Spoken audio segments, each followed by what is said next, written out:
On this episode of Hudson Valley Hustle, I'm joined by Danielle Moriano from Valley Supreme Liquors in Pine Bush, family-owned liquor store for over 20 years. Great story, great people. You're going to love this episode. Enjoy.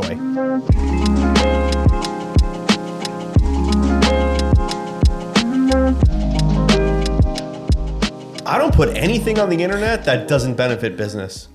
That's it. No, makes sense. I can't. I don't put. You see. I don't put the kids on there. I don't put. No, unless they're like holding a microphone, like chasing you around with and even that. Questions. I probably wouldn't even do that because I just don't like. Mm-hmm. I don't know, but hey, let's talk about the liquor store. All right, yeah, let's go. That's a good business. Yes. I wanted to know: is the liquor store industry really recession proof? Yes, but you have to not be a jerk about it. You just can't come in there and be like, I'm going to open this store and, it is what it is. And, the customers will buy what I have. And it doesn't work that way. No. You have to play to the audience of the market that you're in. Absolutely. And you guys are where? We are in Pine Bush, New York. Yeah. Mm-hmm. And your audience is different then from somebody in maybe like Middletown or on the other side of the river or something like that? You think it's... A little bit, because you have we have people that will come in for the weekend now, which wasn't always the case. And you have your regular consumers, like your Monday through Friday. But now you get a lot of weekend traction because people will go hiking and they rent Airbnbs nearby and stuff. They'll go to different attractions around the area because there's a lot of wineries, the wine trails near us. So you get different people throughout the week, like your Monday through Friday, and then you have like Thursday, Friday, Saturdays. So they are different. So is Pine Bush still like an Airbnb friendly place? Yeah, I think so, because there's a lot more than just like Route 52. Like, we're a two-light town, I understand, but there's more in the woods, I guess. Think of it that way. Yeah. Mm-hmm. So yeah, because I know a lot of towns right now are starting to put the kibosh on Airbnbs. They are? Yeah. Like I know Beacon across the river, they're starting to not allow them anymore. So it's like it's getting difficult for people that have them because people can't find like affordable housing or people I don't know what it is, but apparently some towns and cities are like, no, we're not doing it anymore. You got to check the local laws in your town if you want to actually have an Airbnb. That's a good point. I actually didn't know I don't really know the answer to that question. I'm just assuming that it's Airbnb friendly. Yeah, but you're getting a lot of that with your customers. That's what you're seeing. A lot of people coming up and they're staying in places around. And I know there's a ton of wineries. We're like kind of on maybe the smaller end of the wine trail, but there's so many wineries, distilleries, like breweries. There's so many things popping up that there's a lot of places around for people to do things. Yeah.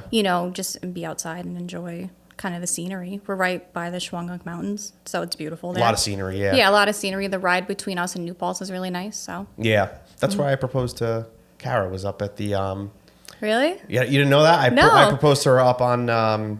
What's the mountain up there? Like off 52 going out Sam's Walker Point? Valley. No, it wasn't Sam's Point. It was Bear Cliffs? It's driving me insane. It's down 52. Going towards Walker Valley, right outside of Walker Valley. Mm-hmm. I'll think of something up there. I'll think of it once. But that's where. Yeah, but it's beautiful out there. Do a lot of people come to you guys for local stuff, or do they usually go to the wineries for that? Because I know you guys do carry a lot of local stuff. Does that stuff move? It does. More so they're looking for local spirits right now. I mean, the local wine is nice, but it's not as hyper-local as it once was, I feel like, because it's so spread. Like, now you can go to White Cliff and get wine. You can go to Brimstone and get wine. You can go to the winery and have an experience. So it's kind of like if you're in passing or if you're bringing it to somebody's house or somebody's visiting you, and you're like, hey, this is our local stuff. But the spirits, people are really getting into... Like what? Like Hudson Distillery, and we have Speakeasy Motors now. They make a rye, and the barn in Pine Bush is where the distillery is located now. Oh, or like they do like tastings and stuff there, so they're open to the public. Nice. So people, connect that with Pine Bush now. It's pretty cool. They made a pretty good product, so. That's cool. Yeah, it's nice to have that in the backyard. Better than aliens. Well, we have those too. Don't worry. We do have aliens as well. Come for the aliens, stay for the whiskey. The aliens are not making wine yet. At least the extraterrestrials that are in space, they're not making the wine yet. The alians that are here with us now, I don't know if they're making wine. They're just consumers. They could be just consumers. But That's cool. Yeah. That's cool. So it's more of like the spirit side of things that is moving locally for you guys. Locally now, and plus it's big because there's so many, like there was just like a big distillery boom in the last like maybe 10 years. Are people still hunting for, what do they hunt? 'Cause I'm not a big like brown liquor drinker. So the bourbon hunters and all this kind of stuff. Is that still a thing? It's still a thing. Yeah. Really? Do you get people coming in saying, they're looking for specific things, but they're looking for like bigger items. Like, and a lot of people are out of state as well. So state markets are all different. So some things you can't get in all markets. So people will come in from control states. Are a really big one, like Pennsylvania, since it's a controlled state. You can only get certain things in certain stores because they're owned by Pennsylvania state. What does controlled state mean? Controlled state is like you can only get like wine. Well, it's wine or booze, but usually booze in a state-run liquor store. Really? Yes. So sometimes it's wine and booze. A lot of times it's just booze. So in PA, yes, there's no like family-owned. No, I don't think there's any independent liquor stores. North Carolina is another state where there's no. I don't think there's independent liquor stores. You have to get wine in like Walmart, grocery stores, stuff like that. That's crazy. Yeah, and then the liquor is usually in like an ABC store. Right. Yeah. Florida I thought was like that too, but they might have changed. But that's great. I didn't know that. So New York is kind of like, I know New York has its issues. But it's nice to be an independent liquor store state. Yeah, it is. Yeah. It's nice. Because I feel like that's all there is, really. Yeah, that's what we like to think, that they're all there is. That's all there is. But yeah, it's nice. Yeah. Yeah. Is it, so I remember, tell me if this is true or not. There was a law, maybe it was a New York thing or maybe a federal thing, I have no idea.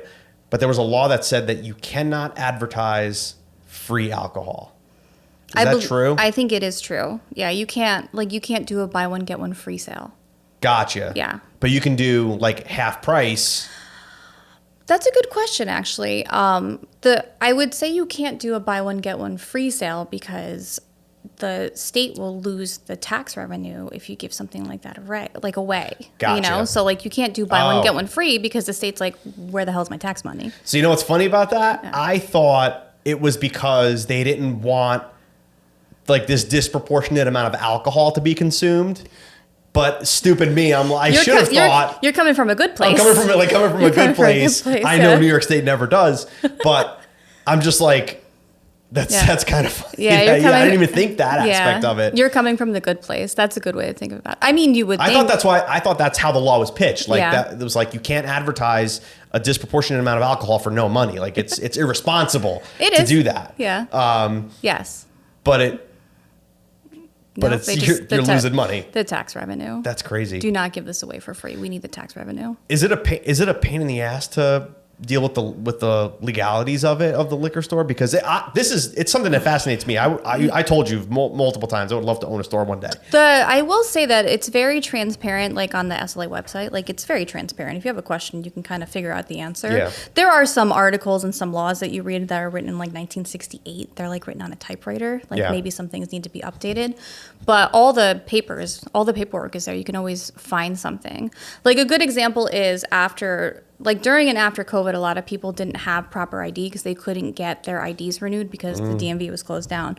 So for a time, people would come in, younger people too, that would get carded. They would have IDs on their phone. And we're kind of like, I don't know about this one. I don't know about this one. And it's not an acceptable form of ID. Like if you have a picture of your ID on your phone, like, no, it is not an acceptable form of ID. Interesting. I don't know why you have a picture of it on your phone and just not your damn ID. True. But I don't know. I can make an ID on Instagram. Like, no, we can't accept that. It has to be an actual card. So what did I do? I went and I printed it out from the SLA website. And it's like, these are the acceptable forms of ID. Like, please don't argue with me. Gotcha. So that website, what is it? It's the SL. It's like NewYorkStateSLA.com, like okay. NYSLA.gov probably. Okay. Yeah. All right. So that's something helpful. Yeah. I mean, it's helpful. I mean, laws regarding like what though? Like obviously you can't sell to underage kids. Yeah, that makes sense. But but aren't the categories of liquor licenses pretty specific as far as what you can and can't sell? Because I know like you guys can't sell. Is it hard seltzer that you guys can't sell? We can't sell anything that's made with a malt base. Is that a license thing? That's a license thing. That falls under the beer license. So beer grocers and a grocer license, I believe. Maybe not a grocer license, but a beer store can sell malt-based beverages like that. So the original, truly the original White Claw, those original products, we can't sell them with that base. Gotcha. Okay. So that's where it gets a little confusing for the consumer, I would say, because they don't know which, they don't know which product is in which store if they're coming from out of state. And if there's a new release like truly released vodka seltzers that were for the liquor store and people had no idea. Yeah. Because they went to the beer store to get it. And they can't get those there. No. And then they have to come to us, and then we're like, here they are, and they're like, well, these are like $20. And we're like, well, yeah, it's different products. So, are you able to get a license for both in the same store? No, that's illegal. So you can't have more than one liquor license in New York State. So I can't have two stores. Like it can't be like. What do you mean you can't have two stores? You can't have two. I could not be on two stores' licenses. So if I'm on this license, Valley Supreme Liquors, I cannot open another store legally. It's illegal. Really? Big no-no. Mm-hmm. So how would one open up another store if one wanted to open up another store? Well, you use like your brother, sister's, cousin's, uncle, and put them on the license, I would imagine. Really? Yes. Or you have a friend, like you have it. Like say you wanted to buy a store, I can work there. I'm pretty sure, but I am not on the license. I am not gaining any financial gain from being in that store. I don't think, just working as an hourly employee, I would think. I cannot be on that license. You can't invest in a store? No. Or anything like that? No, I don't believe so. No. So, yeah, it will be, the next few years I think will be interesting because I think things might change. But I think they're going to change in the direction that they're looking to put wine in grocery stores, not wine and liquor, just wine in grocery stores. So if that becomes a thing, that has to change. Okay. Because whoever owns the Hannafords across the street from us, it's not just like this Hannafords has a license and then the Hannafords in Walden, it's going to have to be, they're going to have multiple licenses. Yeah, because how would you're going to have to be allowed to have multiple licenses. Yeah, in which case, Wild West, baby. And then it's pandemonium at that point. Yeah, let's go. It's gonna open up. Valley Supreme Liquors 7. It's gonna be Armageddon Valley Supreme Liquors Part 2. Yeah, Electric Boogaloo. Yeah. The final chapter. See, like, to me, I'm sorry. I think that's insane. That you can't have two licenses. That you can't have two licenses. Does the same thing work for restaurants? Do you know? I don't know, actually. Because there's people that own multiple restaurants and they have. I don't think so. But you know what? I really don't know, because if you have multiple restaurants, why wouldn't you have multiple licenses? You would need a license for each location, would you not? That's a good Google question. Did I just open up That's a good Googler. Can of worms? Yeah. But I don't want to open a restaurant, so I don't know if I really want to Google it. No. But I would love to own a liquor store one day. Listen, I know of one you can buy. Not mine. Not yours. Not mine. Yeah, no. Not mine. No, not ours. Not ours. No. So yours is a family business, right? Yes. So what's the origin story of it? Because I've been working with you guys for a long time, but I don't know the full origin story. So I asked Fran, my mom, the other day, and she believes that Valley Supreme Liquors was built in the early 70s, so like 72. Okay. The original story of Valley Supreme, like why it's called Valley Supreme Liquors, is there was a Valley Supreme supermarket that was built in Pine Bush in, I think, 55, 56. So 1950s. My great uncle on my father's side built the supermarket, and the liquor store was a standalone store. It wasn't a strip yet. Okay. So the liquor store was built in the 70s, and still his business as well. So, so they eventually created the plaza. So they connected the whole thing, and my mom started working there in 97, I think. So she started working there in 97, and then her and my father decided to buy it in 2000. So they bought it in 2000. They expanded. The original store was about 1,300 square feet. It was tiny. It was very, very small. Was that the one that I originally met you guys at, or was that the second? You were in phase 2. Wow. Okay. So the original store was 1,300 square feet. It was just really long. It was like the length of the building and just skinny. It was one very small register. You would stand like single file. Like it would be like my mom and like another person just standing there, and it was easy. You would have lotto and then you had the register there. Everything was cash. It was very small inventory. It was nice. if you think of it now.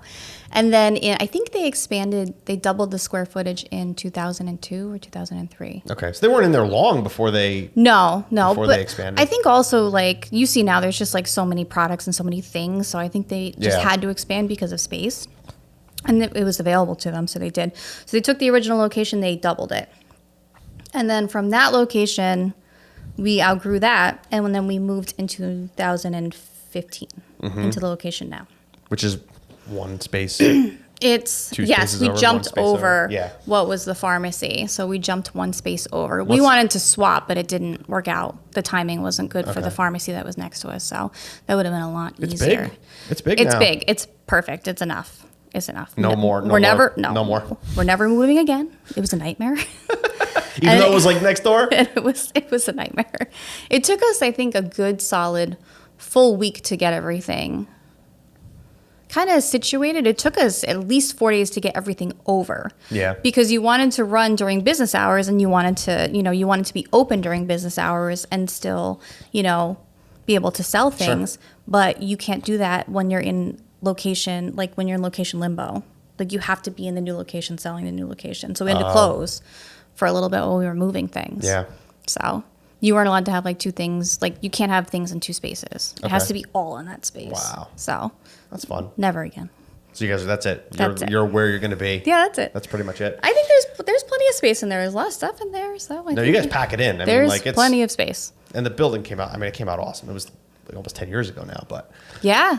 Yeah, we've almost that's been there crazy. 10 years. Yeah. That's crazy. So were you were you working there as a kid? When Fran was there in 97, whenever I was done with school, I think I was in like 5th grade at that time, I would just walk to the store from school. And I would like wait there and then we go home eventually. From like Christabel Middle School. Oh, okay. Yep. EJR Elementary School, like those two schools there. Yeah. So it's not far. So I would just walk to the store. And I just eventually taught myself how to use the register because it was very simple POS. It was like one button. At what age? I don't know. Probably about 10. 18? No, I couldn't. If it was 97, I was 11 or so. That's cool. Yeah. And then, I didn't get paid, so don't worry. There wasn't child labor or anything like that. But it was very simple POS, so I just taught myself how to use the register. Yeah. While I was sitting there. So it was just one button. Everybody had cash. Nobody had a credit card back in 97. So Yeah. you just gave That's them great. the right. It was like math. It was fine. It was a learning experience. So you worked there? You were just, were you there a lot? I would just walk there after school certain days, and then I didn't officially get put on the payroll until 2006. I worked in a couple other retail jobs, and I was going to AUC at the time for a degree, and I just started working there in 2006, officially, part-time.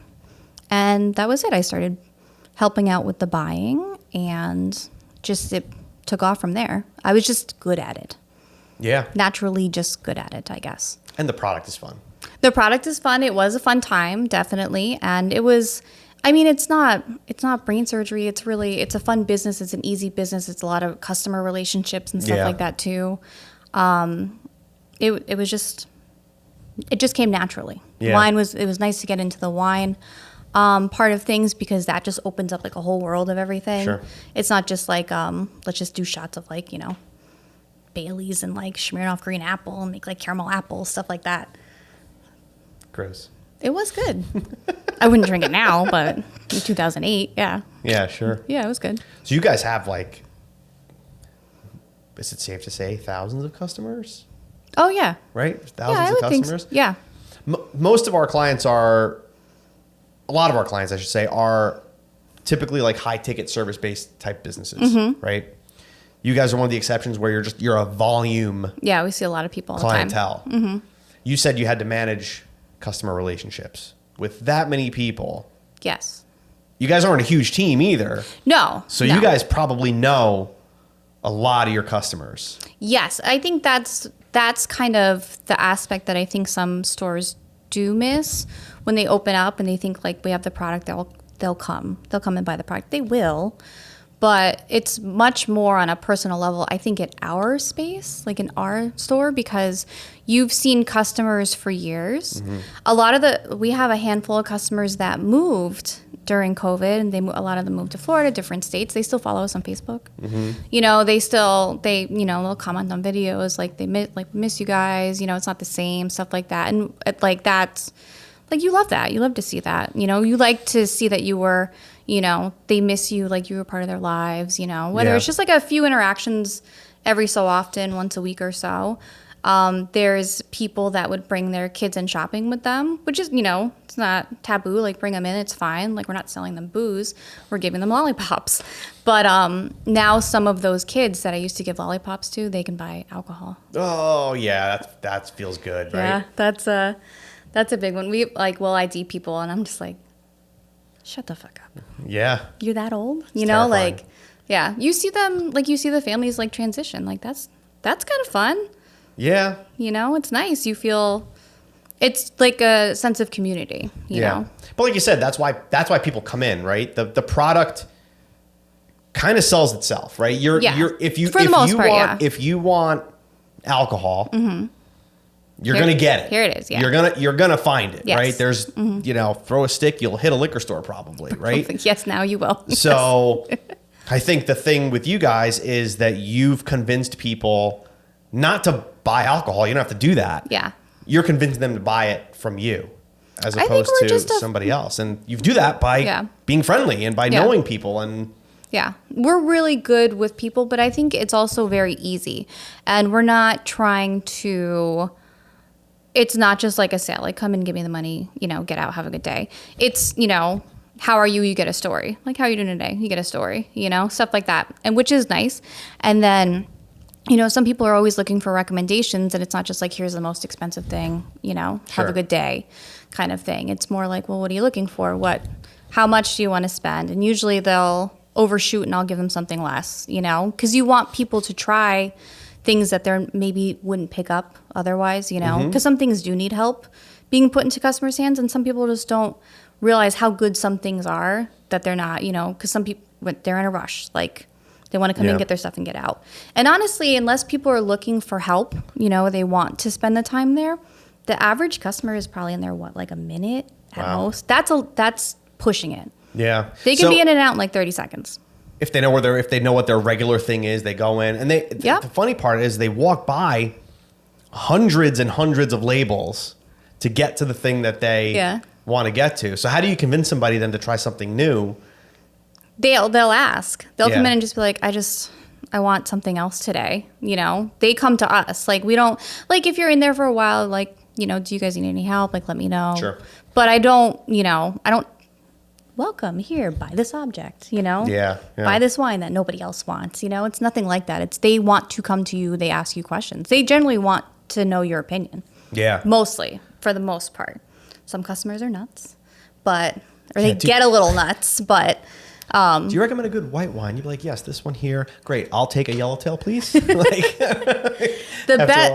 some of the more funny interactions are they come up and they'll be like, I had this wine, and I'll be like, okay. And they're like, it had like a white label on it, and it was over there in the corner. And I'm like, that's it? What else you got? Was it white? Was it red? You know? How much was it? I don't know. When did you buy it? I don't know, like a month ago? Like a month ago? Yeah, stuff like that. We usually are able to find it, though. They hate when I move things on them. They hate it when I move things around, but it makes it fun. I'm amazed at how much stuff you guys have in that store. It's like ridiculous. And there's a lot, yeah. It's packed in, so I don't know how you don't try something new. I mean, there's so much there to try. Yes. That if you're open to it, you should like just grab something, find something that's in your price point, and then grab it and taste it. And that's kind of the downfall of like stores like us, maybe, if wine goes into the grocery store, because like, what are you gonna have in the grocery store? Like, how boring would that be? You know, like you don't have like neat things that people are like searching. Maybe they're not looking for Josh. They're looking for something, something a little bit less money, a little bit more obscure, unknown, or something nicer that they're willing to try. Like if somebody comes in for a nice bottle of wine and they drink, say they drink Josh, $15 Josh, and they want something nicer and you give them like a $60 bottle of wine, they're going to hate it. They need they need like something in the middle. They need like a $30 bottle of wine to start with. Like they don't have to go for the gusto right away. And like, I don't think you'll get that sort of service in the grocery store, or other places. I don't think you always get that sort of service either. You have to know what they're looking for and understand that maybe they're not ready to go there yet. Yeah. You have to get them here first. Yeah. If they want to. I don't know how you're going to put wine in a grocery store.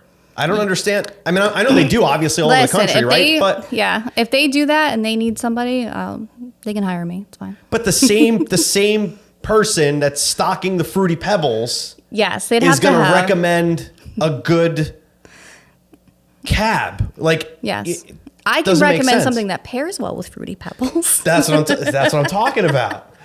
Listen, what does pair well with Fruity Pebbles? I would say probably like Apothic Red or something like that. Really? Apothic White would probably be good with it because Apothic White is like a little sweet.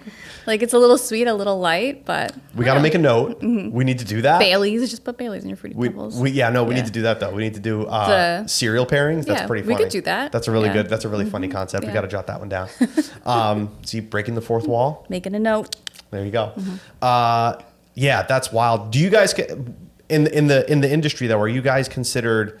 like a small store, a medium store? What do you consider in the industry? I would like to think of us as like a medium store. I don't think we are like a large store, even though like physically it's large. Like it's big enough. There is a lot of stuff in there, so maybe depending on how you judge it, like space wise, I think we're more medium. The amount of product in there, maybe it's a large amount of product, but I think we are more of like a medium to medium, or mid. No, you don't want to be mid. Mid is not cool right now. No, I like being mid. Mid is not good. I like being underestimated. Okay, that's fine. Because people come in and they're like, "Holy shit! I didn't realize this place was here. Like, I didn't realize there was this much stuff in here." Yeah, sure. And I'm just like, "Yeah, welcome. Here it is. It's like a library. Welcome to the library." Yep. Mm-hmm. Cabot's back there. Everything's dusty. It's great. That's awesome. No, it's good.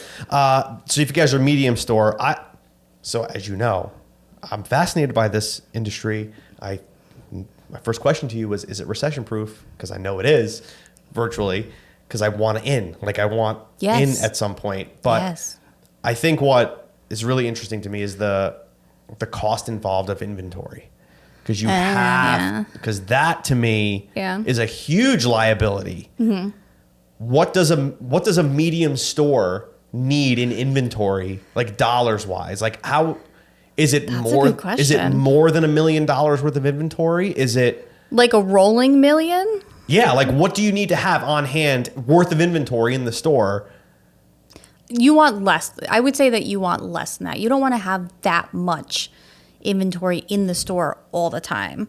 Like you beef it up like around the holiday, like you beef it up around like Christmas time maybe. But what's a number? Like what's a number of like what's on hand? Like on hand at any given moment? Probably in our store, I would say between 5 and 7. Okay.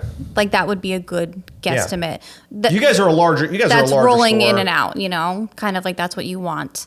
All that like to come in, to come out, to come in, to come out. But so for somebody that wants to invest in something like this, it's not.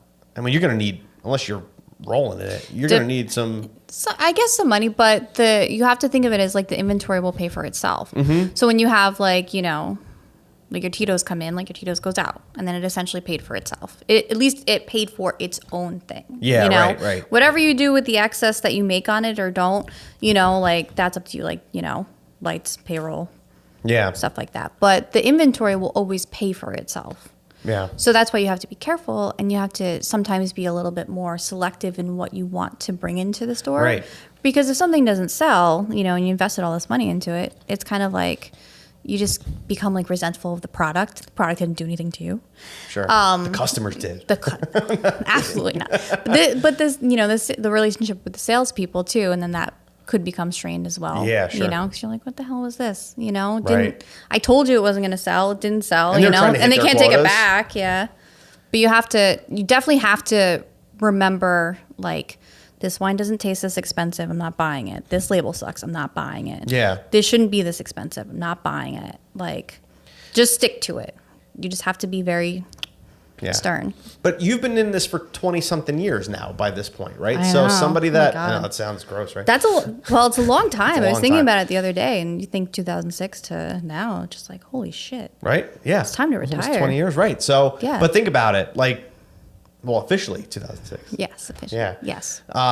But you have to know so much on the product side to be able to manage this, because otherwise, if you're not, I guess, careful about what you buy, you can be sold a lot of things, because salespeople, they're there to sell you stuff. They're salespeople, right? yeah. So they're there to sell product. They have their Yes. distributor that they have their numbers to hit. They have to move X amount of cases of this product. And if you're somebody that doesn't know that this wine tastes cheaper than it actually is, you're just, give me 10 cases. And then now that stuff sits there and you have $10,000 worth of inventory that is never going to move. Yeah. That comes kind of with the territory. You have to sample product. You have to kind of get to know what makes something a little bit more of a quality product and what makes things just like a fast, inexpensive product. And it's tricky now with like the cost of pricing and everything's like creeping up and stuff like that. Like things that used to be $8.99 a bottle are now like $10.99 a bottle. Does it taste like $10.99 a bottle? Like maybe you could stretch it. Like $11.99 a bottle. Like no, get out of here. Doesn't taste like that, you know. So that comes with the territory. But you really have to sample a lot of dogs to get like a gem. Sometimes you'll understand how things are. Like this is really good, and this is like, meh. How terrible to have to taste all that stuff. I know it's awful. It's awful. I mean, is it fun? It's got to be. It's got to be fun, right? Fun. It's got to be a fun industry to work in. We were talking about how we want to make it like it once was, like make the industry more fun again, because everything goes up, and every time something goes up, I feel awful because I feel like it's a personal attack on the person that I'm raising it for, you know, and they don't care. Like the companies don't care when the costs go up because they don't have to see it. But when I raise something, I feel terrible every time I raise it. I'm just like this. You're pushing it on your neighbor. This is outrageous. Yeah, it's just outrageous. I don't feel like a lot of the costs are justified when there's so many new products that they're just pumping out all the time.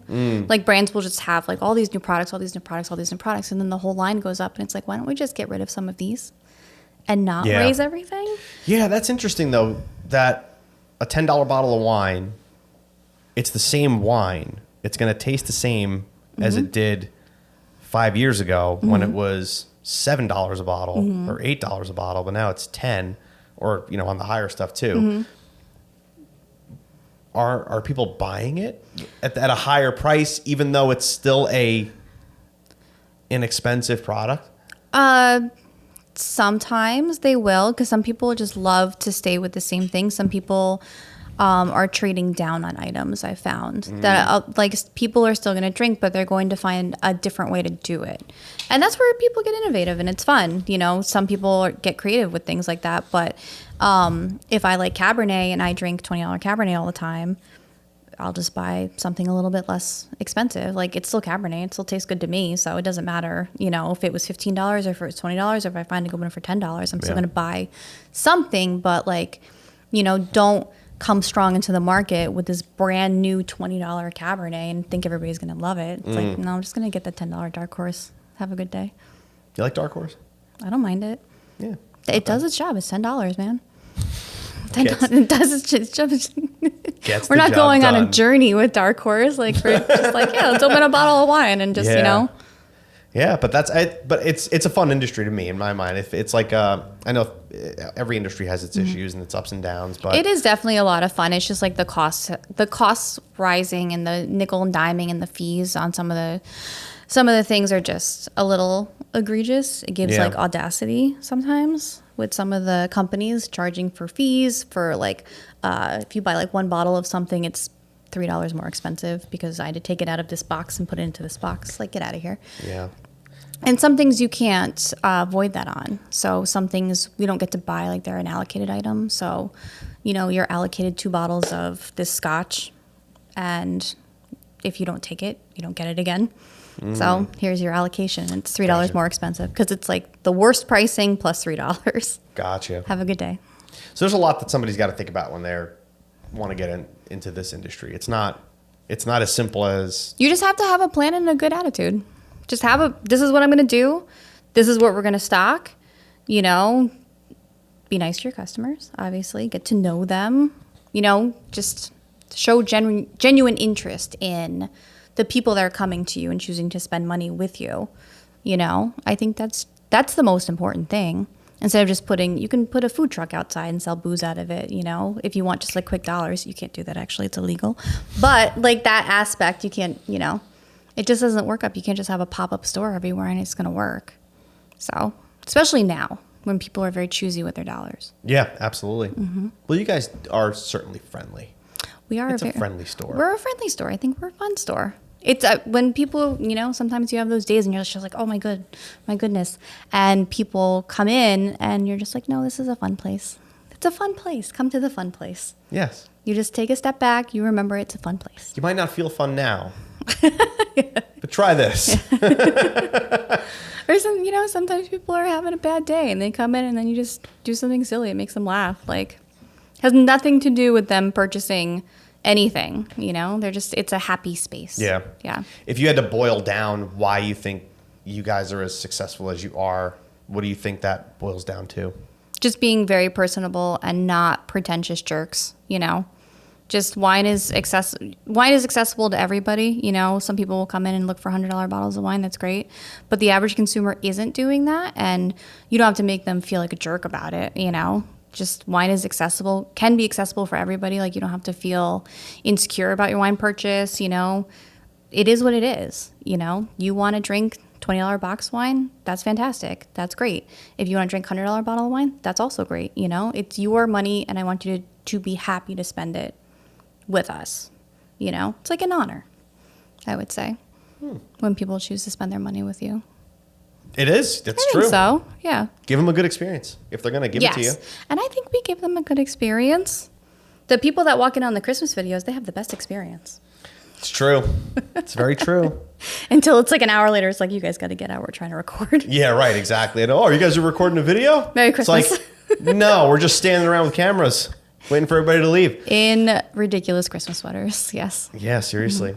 Well, this has been fun. Where can people shop at your store? Where's your store? Oh, it's on Route 52 in Pine Bush. The address is 2412 Suite 3, Route 52 Pine Bush. We are open Monday to Saturday. We are notoriously closed on Sundays. Notoriously? Notoriously closed on Sundays. People don't like that? They hate it. Really? They don't like it, yeah. They hate it. Got a day off? We have to have a day off. It keeps us sane and keeps us happy. And then literally everybody in the store gets a day off. True. Which is helpful, right? Yeah. Work-life balance, man. Yep. Facebook, Instagram, Valley Supreme Liquors. Yep. And go say hi to Danielle. Yes. Come see me. She's there. This was fun. Thank you so much. Thank you. Thanks for having me. How do you have you have like a cold start? Like, what's a cold finish? I don't know how to end shows, so we just end.